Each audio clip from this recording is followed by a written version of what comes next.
खुलुमबाय लोगोफोर, नोंथांमोनखौ डियार ब्रह्म चेनेलाव आरो फिन खेबसेबाव बयखौबो बरायनाय बावहरग्रोनाय जाबाय। आं दिनै नोंथांमोननि सिगाङाव आरोबाव माखासे सानसेनि खौरां लानानै फैबावलायबाय। आसा खालामो नोंथांमोनहा खौरांखौ खोनासंनानै मोजां मोनगोन आरो बेजों लोगोसेनो बे चेनेलनि गेजेरजों नोंथांमोनहा सानफ्रोमबो फुंबिलि समाव सानसेयारि खौरां नायनो गोसोब्ला चेनेलखौ साबस्क्राइब खालामनानै लादो आरो खौरांखौ खोनासंनानै मोजां मोनोब्ला अन्नानै लाइक, शेयार आरो कमेन्टबो खालामनानै होलांब्लानो जाबाय। दिनैनि गाहाय रादाबफोराव दङ। बिटिआरआव 984 फोरोंगिरिफोरनि थिसनथायनि फिजिकेल भेरिफिकेशननि खालारखौ सोलायनाय जाबाय। आसामनि रायजो बेंगिरिया गुवाहाटीआव जिआइ फोरबोखौ बेखेवदों। धुबुरीआव उन्दै फिसाजोखौ गाग्लोबनायनि दायाव सासे सुबुंखौ हमनाय। आसामआ गुवाहाटीआव मेगा बागुरुम्बा मोसानाय हाबाफारिनि थाखाय साखाफारा। जल जीवन मिशननि लांदां टेंकियाव गोग्लैना 4 बोसोर बैसोनि गथ'आ जिउ खहा। नगावनि पुरानि गुदामाव ट्राक गारिजों सौग्रावो, सानैया गोब्राबै जोखोम। मध्य प्रदेशआव सिनायथिखौ लानानै आसामनि फरायसाखौ गाग्लोबदों। बिहारनि आइजो आरो बिनि 3 गथ'फोरनि गोथै सह मोनदों। दानिया फैदो आबुं रादाबाव। दिनैनि गिबि खौराङावनो दङ। बिटिआरआव 984 फोरोंगिरिफोरनि थिसनथायनि फिजिकेल भेरिफिकेशननि खालारखौ सोलायनाय जाबाय। कक्राझाराव बिटिसि सोलोंथाइ बिफाननि मावफुं सोद्रोमानि खौरांगिरि मेल सोलोंथाइ बिफानाव थिसनथायनि सोमोन्दै मावफुं सोद्रोमा रबिराम नार्जारि बिथाङा मोनसे खौरांगिरि मेल खुंदों।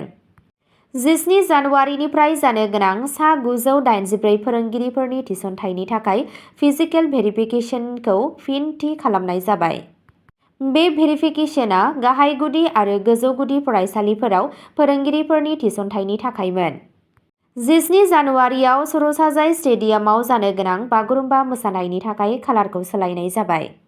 17 जानुवारिनि सोलाय दा 21 निफ्राय 25 जानुवारिसिम फिजिकेल भेरिफिकेशन फोसावनाय जागोन। सोलोंथाइ बिफानाव लांदां जानानै थानाय गोबां मासिफोरखौ सुफुंनो थाखायबो सोरखारा राहा लादों। फारसेथिं बिटिसिनि भेन्सार फरायसालिखौ हादोरसायारि खालामनाय जागोन। गासैबो रोखोमनि थिसनथायफोरखौ पारदर्शियै फोजोबनाय जागोन। थिसनथायखौ आबुङै मेरिटनि सायाव बिथा खालामनानै खालामनाय जागोन होनना इएम रबिराम नार्जारिया खौरां बिजोङाव फोसावनायखौ मिथिनो मोननाय जादों। नैथि खौराङाव दङ। आसामनि रायजो बेंगिरिया गुवाहाटीआव जिआइ फोरबोखौ बेखेवदों। रायजो बेंगिरि लक्ष्मण प्रसाद आचार्यआ बुधबारखालि गुवाहाटीआव जिआइ फोरबोखौ बेखेवो। भकेल फर लकेल हाबाफारिनि सिङाव जायगायारि दिहुनथायफोरखौ फोसावनायनि गोनांथिनि सायाव नोजोर होयो।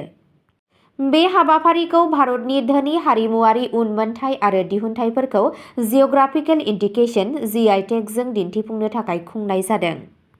जथुम्माखौ नोजोर होनानै रायजो बेंगिरिया बुङो दि जिआइ टेग दिहुनथायफोरा दोरोङारि मुवाफोरनि सिनायथिखौ रैखा खालामनायाव मदद खालामो आरो आरिमुआरि, सि दाग्रा, आबादारि आरो शिल्पकारफोरखौ हेफाजाब होयो। बिथाङा गामियारि रांखान्थिखौ गोख्रों खालामनो थाखाय ओनसोलारि दिहुनथायफोरखौ बायनो थाखाय सुबुंफोरखौ थुलुंगा होदों। बे महनथले साहा, रेशम आरो दोरोङारि आखाइजों लोगोसे आसामनि गोबां जिआइ दिहुनथायफोरखौ दिन्थिफुंदों। बे हाबाफारिनि थांखिया जायगायारि दिहुनजानाय मुवाफोरनि बेसेननि सोमोन्दै सांग्रांथि लाबोनाय आरो जायगानि दिहुनगिरिफोरखौ गुवार हाथाइ बाजारसिम सौहैनो थाखाय मोनसे प्लेटफर्म जगायनाय। थामथि खौराङाव दङ।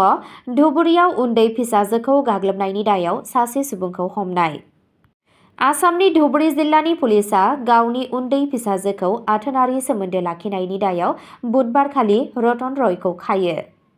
बे जाथायनि सायाव अजद होनायनि उनाव दायनिगिरिया गौरीपुर पुलिस थानानि सिङाव थानाय सुक्तिखाता गामिनि थागिरिखौ गावनि आवथायाव लायो। पुलिसआ आयेननि सोमोन्दो गोनां दफानि सिङाव केस रेजिस्टार खालामदों आरो जाथायनि सायाव नायबिजिरगासिनो दं।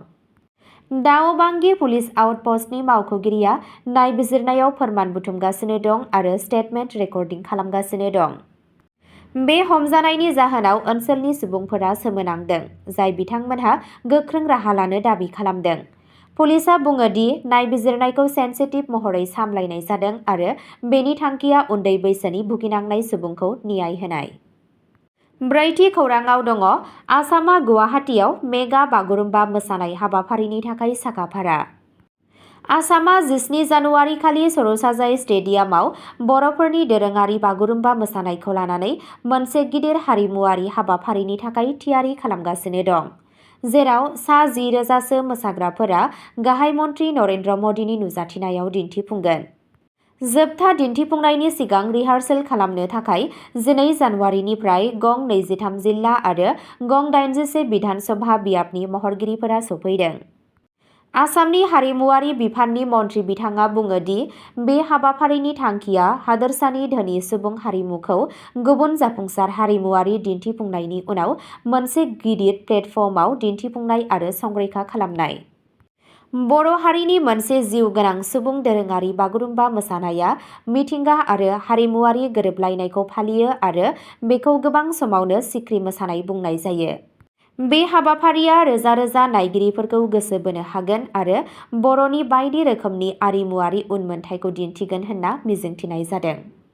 बाथि खौराङाव दङ जल जीवन मिशननि लांदां टेंकियाव गोग्लैना 4 बोसोर बैसोनि गथ'आ जिउ खहा। बृहस्पतिबारखालि आसामनि काछार जिल्लानि सनाय सेलुरपुर गामियाव जल जीवन मिशन मावथांखि थावनियाव लांदां दैनि टेंकियाव गोग्लैना सासे 4 बोसोर बैसोनि गथ'साया वाहिद आहमेद बरभुया मुंनि सुबुङा दुखुनांथावै जिउ गोमायो। बे जाथाया साननि समाव जादोंमोन जेब्ला वाहिदआ गुबुन सासे गथ'जों खावसे आबुं दै मावथांखिनि खाथियाव गेलेगासिनो दंमोन। बियो फिस्लायदोंमोन आरो दैजों बुंफबनाय लांदां टेंकियाव गोग्लैदों। मदद सौहैनायनि सिगांनो गोदोना गोग्लैदोंमोन। पुलिसआ गोथै सह'खौ बोखांनो हायो आरो पस्टमर्टेमनि थाखाय सिलचर मेडिकेल कलेज आरो देहा फाहामसालियाव दैथायहरो। गामिनि सुबुंफोरा प्रजेक्ट टिकादारनि सांग्रांथि गैयैनि थाखाय दायनिगिरि खालामो आरो बुङो दि टेंकखौ गोबाव समनिफ्रायनो लांदां आरो रैखाथि गैयै दोननानै दोनदों। बिथांमोनहा बेफोरबादि दुखुनांथाव जाथायफोरखौ होबथानो थाखाय आद्रा थालांनाय सरकारनि मावथांखिफोराव गोख्रों राहा लानो आरो रैखाथि जौगाहोनो थाखाय खावलायदों। 6थि खौराङाव दङ नगावनि पुरानि गुदामाव ट्राक गारिजों सौग्रावो, सानैया गोब्राबै जोखोम। नगाव जिल्लानि पुरानि गुदाम ओनसोलाव गंसे गोख्रै खारनाय डाम्पार ट्राकआ गंसे पेसेन्जार गारिजों सौग्रावनानै गिख्रंथाव लामा जाब्रबथाय जायो आरो सानै सुबुङा गोब्राबै जोखोम जायो। ट्राकआ टय'टा इन'भाखौ गोबां गोहोजों सौग्रावो, जायनि जाहोनाव गाज्रि रोखोमै खहा जानाय गारिनि सिङाव सालायगिरि आरो गुबुन सासे दावबायारिया थाबथायो। जाब्रबथायनि उनावनो ट्राकनि सालायगिरिया जाथायथिलिनिफ्राय खारलाङो। पुलिसआ नायबिजिरनायखौ जागायदों आरो खारलांनाय ट्राक सालायगिरिखौ गारिनि रेजिस्ट्रेशन डिटेलफोरखौ बाहायनानै नागिरनो नाजागासिनो दं। 7थि खौराङाव दङ मध्य प्रदेशआव सिनायथिखौ लानानै आसामनि फरायसाखौ गाग्लोबदों। मध्य प्रदेशनि Indira Gandhi national tribal university (IGNTU)आव थानाय आसामनि MA सेथि बोसोरनि फरायसा हिरज ज्योति दासखौ थांनाय 13 जानुवारि खालि फुङाव बिनि मुं आरो सा-सानजा गुदिनि सोमोन्दै सोंथि सोंनायनि उनाव गावनि हस्टेलनि सिङाव गाज्रियै गाग्लोबदों। दासआ गन्थंखौ बायनाय आरो मोखांआव जखम जानायजों लोगोसे गोब्राबै जोखोम जादों आरो बिथांखौ फाहामथायनि थाखाय खाथिनि देहा फाहामसालियाव लांनाय जादों। बे गाग्लोबनाया केम्पासआव हेंथा सोमजिहोदों, जेराव फरायसाफोरा राहा लानाय आरो साबसिन रैखाथिनि दाबि खालामदों। बे जाथाया फरायसाफोरनि रैखाथि आरो सोलोंथाय फसंथानफोराव नासयनायखौ लानानै जिंगा सिखांनाय सोमजिहोदों। 8थि खौराङाव दङ बिहारनि आइजो आरो बिनि 3 गथ'फोरनि गोथै सह' मोनदों। मुजफ्फरपुर जिल्लायाव 22 बोसोर बैसोनि सासे आइजो आरो बिनि 3 उन्दै गथ'फोरनि गोथै सह'खौ बृहस्पतिबारखालि चंदवारा दालांनि साखाथियाव मोननायनि उनाव मोनसे सोमोनांथाव जाथाय जादों। जिउ खोमानांनाय सुबुंफोरखौ 22 बोसोर बैसोनि ममता कुमारी, बिथांनि फिसाज्ला 6 बोसोर बैसोनि आदित्य आरो 4 बोसोर बैसोनि अंकुश आरो फिसाजो 2 बोसोर बैसोनि कृति होनना सिनायथि होदों। नखरा 10 जानुवारिनिफ्राय गोमाना दंमोन आरो 12 जानुवारि खालि अट' रिक्सा सालायग्रा फिसाय आरो बिफाया गोमानायनि अजदखौ होदोंमोन। पुलिसआ गोथै सह'फोरखौ बोखांनानै पस्टमर्टेमनि थाखाय दैथायहरो। नखरनि सोद्रोमाफोरा लांखारनाय आरो बुथारनायनि अजद होदों आरो जाथायनि सायाव नायबिजिरनो थाखाय स्पेशल इनभेस्टिगेशन टीम दानाय जादों। मावख'आरिफोरा फोरमायनाय बादिब्ला पस्टमर्टेम रिपर्टनि उनावसो थैनायनि गुबै जाहोनखौ मिथिनो मोनगोन। अब्ला दिनैनि खौराङा एसेनोसै। गोजोन्थों।